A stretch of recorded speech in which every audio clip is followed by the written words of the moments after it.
read well, my babies. Yes, I buckled my onions in. It's time to move my fall crops from their indoor greenhouse outside to harden off. I took them on the trip to the farm to get in the greenhouse, and of course I was greeted by the cows. I had to distract the cows. And all of them made it. All the plants are doing really well after their transport out here. Oops, sorry kitty. These are the number one things that need to be planted out because they're in smaller cells and they're starting to get really root bound in there. They have to be watered every day. So I think I'm going to start by planting these out. It's supposed to be cloudy. And the Swiss chard is fairly heat tolerant too.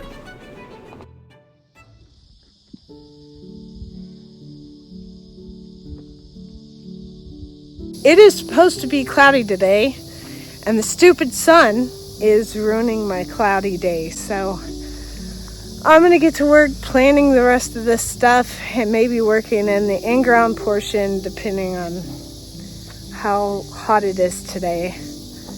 I have pest cloths to keep the cabbage moths off of the cabbage. This is Copenhagen cabbage and it's going to get huge. Still have the peppers here. They'll go until it gets cold. Marathon broccoli here. Purple cauliflower. Any of the purple plants are supposed to be more heat tolerant, so that's why I did that. Waltham broccoli and celery here. They're pretty small, but I'm surprised it germinated at all. I usually don't have very good luck with it.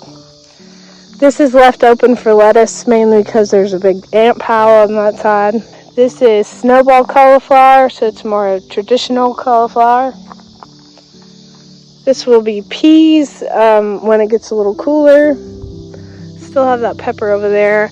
In this one, and probably that one, I'm going to pull up the Thai basil and put bluebonnets in. I have tatsoi over here. It's a Chinese version of spinach. And Chinese celery over here. So we're trying that out. My Swiss chard over here, it's doing pretty good. It's so pretty. I use this as another spinach substitute, so it should have plenty of spinach. Over here is Wakefield Charleston cabbage and Earliana cabbage. So Earliana in its name means it's going to be earlier. Still have my asparagus over here, which if next year doesn't give me more asparagus, I'm going to rip that out. It's just not worth it. This is Destiny broccoli. I think it was another more heat tolerant broccoli. That doesn't mean you can grow it in the heat. It just means it's better suited for our September in the 90s.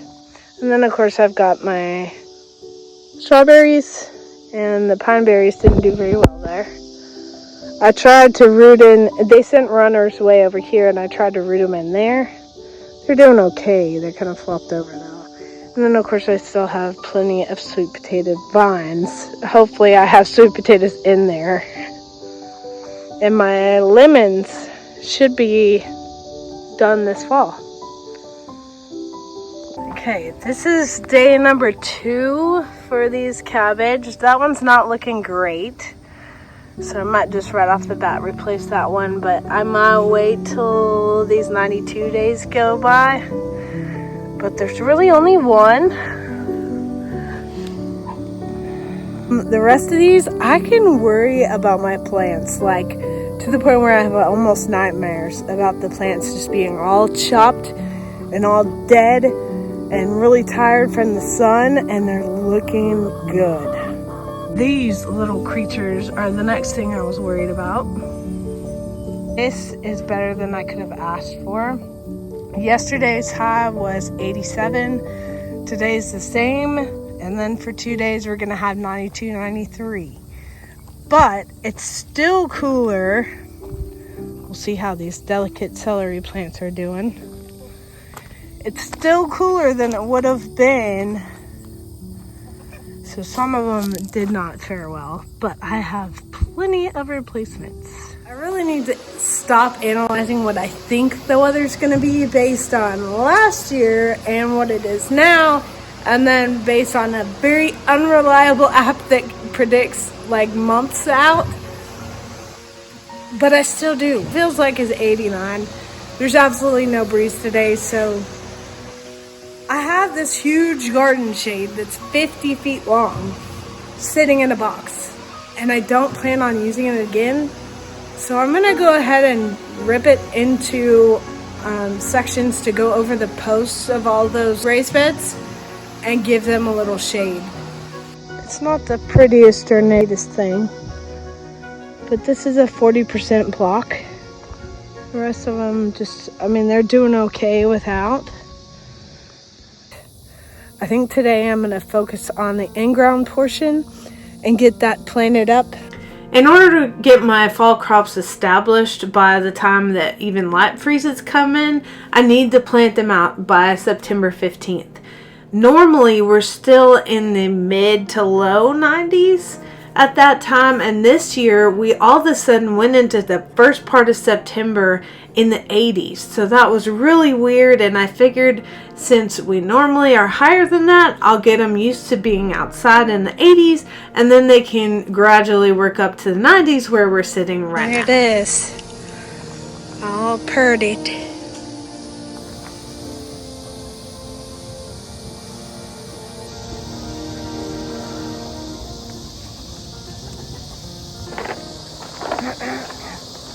The first thing I need to do is decide where my drip tape's gonna go, and that will decide where each of the plants is gonna go, because the planting holes will align with the holes in the drip tape. That way they get direct water.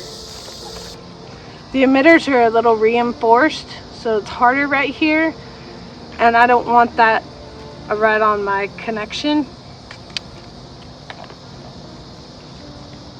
So you waste a little, but it's pretty affordable. Just open it up like that, and then you'll stick this side in. You tighten that down over it, and then I'm not gonna waste much space here and go right on the other side of these. So I'll make my hole in the supply line, and then pop that in.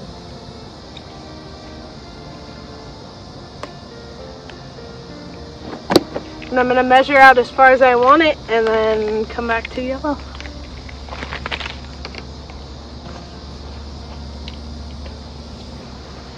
I made sure to cut it far away from the emitter, the last emitter, because I need to fold it.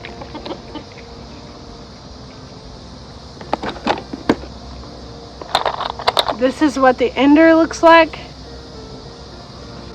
So you just put skinny side in, and then move it up. It's easy to move it back down and start folding. In videos I've seen they fold it like 3 times, but probably 2 is just fine. And then you shove it back in there and push it. Push it out so it has some tension and holds that fold. And that's it. Just staple it down. You better not be eating that. Okay, here they are in motion. It's kind of in between these 2 seeds, so until they're real established, I'm probably gonna have to water by hand, but I can get the water hose in here. They firm up, and there's enough pressure to go through the whole system. I'm testing my brand new timer, since the other ones, I can probably use this at home because I won't need 4 zones. On beets, you want it 1/2 inch to 1 inch deep. each of these seeds has multiple seeds in it. So if you have more than one come up, you're going to want to thin it, because otherwise the bulbs will kind of hit each other and they won't get as big. So I'm going to take one of these. I'm going to take bone meal, since root crops really like phosphorus. Where the drip line emitter is, I'm going to put a little bit of bone meal. No. And then drop my seed in there and cover it up. I'm also going to plant on this side. I do want the plants spaced. Make sure you allow for the size of the bulb to not hit each other on either sides of the tape. But if some of these don't come up, that's fine, because I'm planting more than I need anyway. But I think this strip tape will actually help with me not planting too much. It's just the two of us, and we have like one recipe for beets. I've actually never roasted them, so. Anyway, I'm just gonna keep continuing on either sides of those emitters and go on down the line.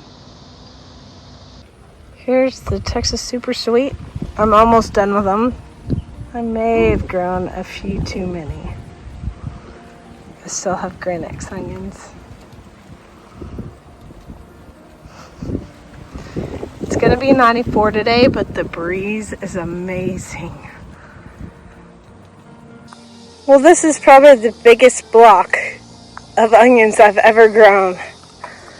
I have all the Texas Super Sweet I could fit in there, and then I planted American flag leeks here, and then these are 𝐥𝐤𝐤𝐞, those 3 rows, and each row has onions on each side, so it did force me to space them correctly. And then these 2 rows, of course, are Detroit beets and golden beets. I actually meant to leave like walkways in between each row because I have the space, but maybe all the crops will choke out the weeds. Tractor Supply just got a fall load in. I may have gotten a peach tree, 3 blueberry bushes, and a well-wrapped red maple. Where am I going to put these? I know where the blueberries are going, and that's about it. I wrapped this tree in a tarp, and that's probably the best way to do it if it's in the back of a truck, and took special care around curves and went slower than normal, and I put it in the garden as soon as I got here. It fell over, and within seconds, the cows had the leaves taken off. And they broke some of the... It's still really tall, but not as tall and full as it used to be. Typical cows.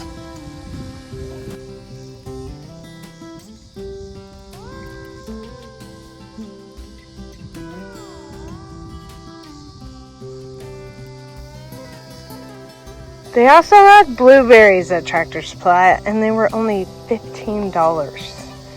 So I got 3 because of the spacing. Hopefully this one isn't impeded by too much shade, but we'll find out. I'm at war with this ant pile right here, so I'm waiting for them to die because I just sprayed it with stuff. They can live wherever they want except where I need to be.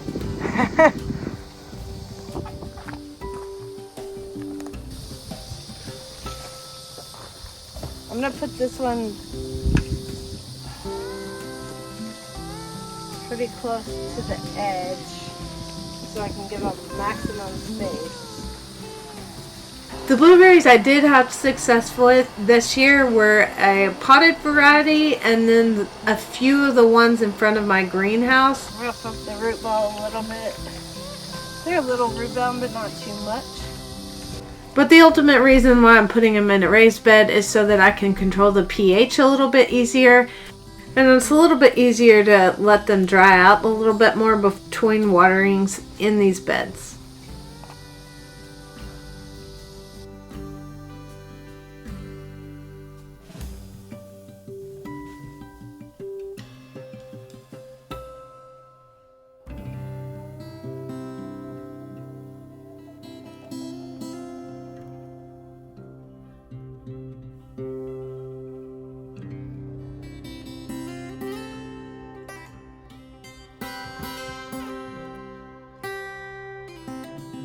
Alright, now that I planted the blueberries, I'm going to see whether I need soil acidifier, probably, or garden lime. Hated chemistry, absolutely hated it.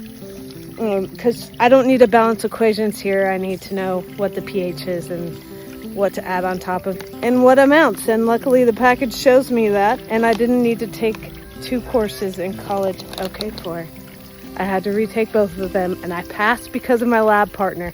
Anyway, I'm gonna stick this in here. It says to hold it at root level, and since these are root bound, I'm just gonna do it about right there.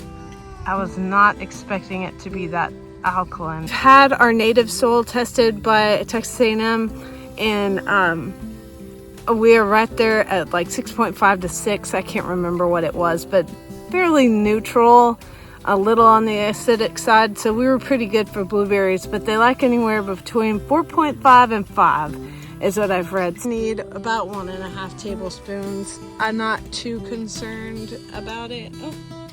I'm gonna go around the root ball in the drip zone, as it's called. I'm gonna put just a little bit more. And there we go. And then I'll just scratch that in a little bit. I actually didn't notice that this one is a different variety from the other two. These two are Premier. We've had those before. This one is a Brightwell, and the only difference, they're all heat tolerant, all mid to late season fruit. These two say good yields, and this one says nice fall color. So you know I'm all about that. None of them say they need each other, but they don't say they're self-pollinating. So luckily I've got 2 others here to help them out. And then I've got some up at the front of the greenhouse and 1 in a pot. So good luck, blueberries. The other day, Laura from Garden Answer on her Instagram had a picture of the kids and her husband, and they had just bought a bag of glow rocks to go on their driveway. And I thought it was so cute just to have little glow things. We are not out here at nighttime very often, or when it's dark. Hopefully they're still growing in 500 years when we might move out here. But I just took a bunch of them and spread them out. I'm going to keep these for the parts of my walkway that are covered in cosmos. So they're just randomly throughout my walkway, but I think they'll look really cool. I'll have to stay out here one night before this video comes out, and someday I'll show you. I was going to come out in the morning, but then I found out they only glow for 2 hours after full sunlight. Here is that bed from last time, all finished. I even put mulch on the top and added a little pond.